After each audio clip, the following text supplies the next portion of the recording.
नमस्कार। आज हम बात करेंगे Tyrrhenian pattern of Australia. Australia के धरातलीय स्वरूप की आज हम बात करेंगे। ऑस्ट्रेलिया के धरातलीय स्वरूप को जानने से पहले हम बात करते हैं ओशेनिया के बारे में। ऑस्ट्रेलिया, न्यूजीलैंड तथा प्रशांत महासागर में बिखरे हुए द्वीप समूहों को ओशेनिया कहा जाता है। यानी ओशेनिया ऑस्ट्रेलिया, न्यूजीलैंड तथा प्रशांत महासागर में जो द्वीप समूह है उनको मिलाकर जो बनने वाला महाद्वीप है उसे ओशेनिया कहा जाता है। सांस्कृतिक आधार पर ओशेनिया में निम्न देश और द्वीप समूह सम्मिलित किए जाते हैं। अब ये कौन कौन से देश और द्वीप समूह है, अगर इनकी बात करें तो ये सबसे पहले है ऑस्ट्रेलिया एवं न्यूजीलैंड, दूसरे नंबर पे है माइक्रोनेशिया, तीसरे नंबर पे है मेलानेशिया, चौथे नंबर पे है पोलिनेशिया।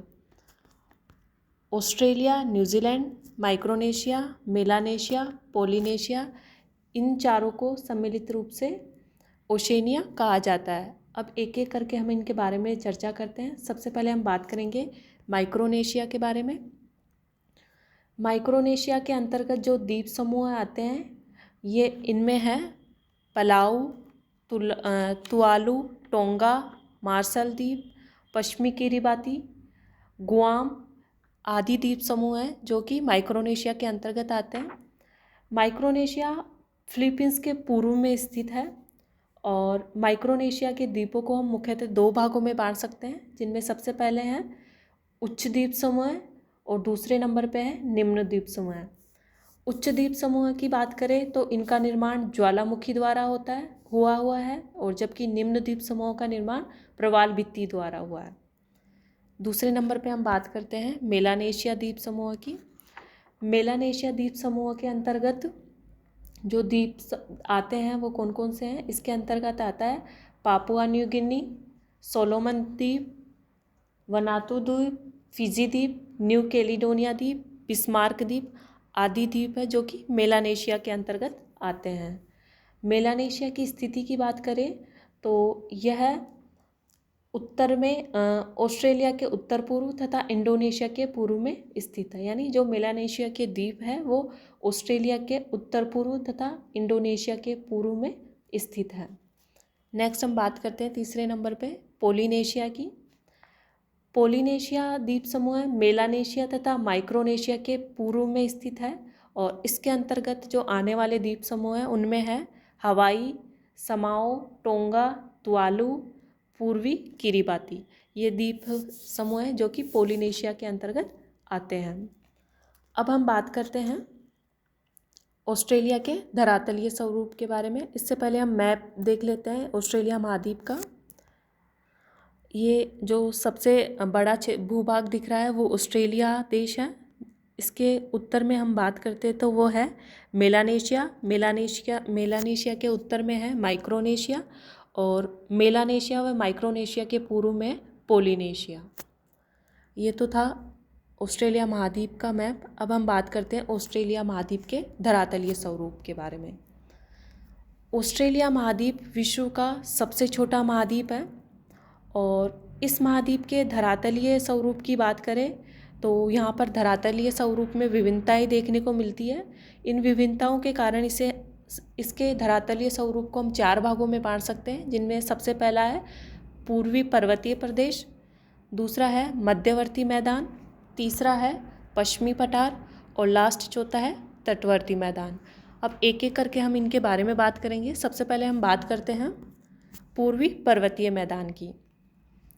पूर्वी पर्वतीय मैदान यह भौगोलिक प्रदेश उत्तर में यार्क प्रायद्वीप से लेकर दक्षिण में तस्मानिया तक फैला हुआ है, जो कि ऑस्ट्रेलिया के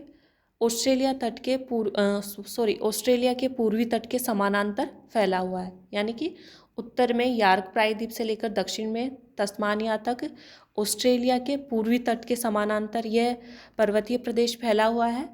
इसे ग्रेट डिवाइडिंग रेंज के नाम से भी जाना जाता है। यानी कि जो यह पर्वतीय प्रदेश है जो कि ऑस्ट्रेलिया के पूर्वी तट के समानांतर फैला हुआ है, इसे ग्रेट डिवाइडिंग रेंज के नाम से भी जाना जाता है। इसकी लंबाई की बात करें तो इसकी लगभग लंबाई है 4500 यानी 4500 किलोमीटर है इसकी लंबाई और इसकी सर्वोच्च चोटी की बात करें तो वो है कोसिस्को, जिसकी ऊंचाई है 2228 मीटर। यानी ऑस्ट्रेलिया महाद्वीप की जो सर्वोच्च चोटी है वो है कोसिस्को, जिसकी ऊंचाई है 2228 मीटर। नेक्स्ट हम बात करते हैं इसी पर्वतीय प्रदेश की। तो इस पर्वतीय प्रदेश पर अपरदनकारी शक्तियों का प्रभाव अधिक देखने को मिलता है, जिस कारण इस प्रदेश की ऊंचाई हमें कम या सामान्य देखने को मिलती है। और इस प्रदेश से ऑस्ट्रेलिया महाद्वीप की अधिकांश नदियां निकलती है, या ऑस्ट्रेलिया देश की अधिकांश नदियां इस पर्वतीय प्रदेश से ही निकलती है। क्वींसलैंड में यह पर्वतीय प्रदेश एक पठार के रूप में विस्तृत है। यहाँ पर जो पठार मिलते हैं उनमें प्रमुख है कारिनबीन, तुम्बुआ पठार, एथरटन पठार। ये प्रमुख पठार है जो कि क्वींसलैंड में देखने को मिलते हैं। अगर हम बात करें उत्तर की, तो उत्तर में यह पर्वतीय प्रदेश ब्लू माउंटेन के नाम से जाना जाता है। यानी उत्तर में इस पर्वतीय प्रदेश को ब्लू माउंटेन के नाम से जाना जाता है। विक्टोरिया प्रांत में इस पठार को ग्रामपियंस नाम से जाना जाता है। और नेक्स्ट हम बात करते हैं दूसरे धरातलीय स्वरूप यानी मध्यवर्ती मैदान की। मध्यवर्ती मैदान की बात करें तो इस मैदान का विस्तार कारपेंट्रिया की खाड़ी से लेकर दक्षिण में एनकाउंटर की खाड़ी तक है। यानी उत्तर में कारपेंट्रिया की खाड़ी से लेकर दक्षिण में एनकाउंटर की खाड़ी तक इस मध्यवर्ती मैदान का विस्तार है। इस मैदान में जो प्रमुख नदियाँ प्रवाहित होती हैं उनमें है मर्रे और डार्लिंग नदियाँ। और इस मैदान को हम 3 भागों में बांट सकते हैं, जिनमें सबसे पहला है कारपेंटेरिया का मैदान, दूसरा है मर्रे डार्लिंग का बेसिन और लास्ट थर्ड है आयर बेसिन। अब एक एक करके हम इनके बारे में बात करते हैं। सबसे पहले हम बात करेंगे कारपेंट्रिया के मैदान के बारे में। इस मैदान के विस्तार की बात करें तो कारपेंट्रिया के मैदान का विस्तार रोपर नदी से लेकर ईसा उच्च प्रदेश तक फैला हुआ है। और यह बेसिन बारकली उच्च भूमि तथा सेल्विन श्रेणी द्वारा आयर बेसिन से अलग होता है। कारपेंट्रिया का मैदान या बेसिन आयर बेसिन से बारकली उच्च भूमि तथा सेल्विन श्रेणी द्वारा पृथक होता है। और इस मैदान में जो नदियाँ प्रवाहित होती हैं उनमें प्रमुख है माइकल फ्लिंडर्स, लिचार्ट और गिलबर्ट। ये प्रमुख नदियाँ हैं जो कि कारपेंट्रिया मैदान से प्रवाहित होती है। दूसरे नंबर पे हम बात करते हैं मर्रे डार्लिंग बेसिन की। यह बेसिन ग्रे, बेरियर तथा फ्लिंडर्स श्रेणियों द्वारा आयर बेसिन से अलग होता है। और इसका पश्चिमी भाग चट्टानी मरुस्थलीय है। यानी मर्रे डार्लिंग बेसिन का जो पश्चिमी भाग है वो चट्टानी मरुस्थल है और यहाँ पर जलोढ़ के जमाव अधिक देखने को मिलते हैं। लास्ट थर्ड नंबर पे हम बात करते हैं आयर बेसिन की। आयर बेसिन एक अंतःस्थलीय अपवाह क्षेत्र है और आयर झील ऑस्ट्रेलिया की खारे पानी की एक बड़ी झील है। यानी आयर झील एक खारे पानी की झील है जो कि ऑस्ट्रेलिया की एक बड़ी खारे पानी की झील है। इस झील के अंतर्गत जो नदियाँ आकर गिरती है उनमें प्रमुख है वारबुरान नदी और कूपर नदी। वारबुरान नदी और कूपर नदी आयर झील में आकर गिरती है। प्रोफेसर घेगरी ने आयर झील को ऑस्ट्रेलिया का मृत हृदय भी कहा है, यानी डेड हार्ट भी कहा है ऑस्ट्रेलिया का प्रोफेसर घेगरी ने। नेक्स्ट हम बात करते हैं तीसरे धरातलीय स्वरूप या भौगोलिक प्रदेश यानी पश्चिमी पठार की। यह पठार ऑस्ट्रेलिया के लगभग आधे भाग में फैला हुआ है और इसकी ऊंचाई सामान्य ऊंचाई है। यानी इसकी ऊंचाई 150 मीटर से लेकर 600 मीटर के मध्य तक है।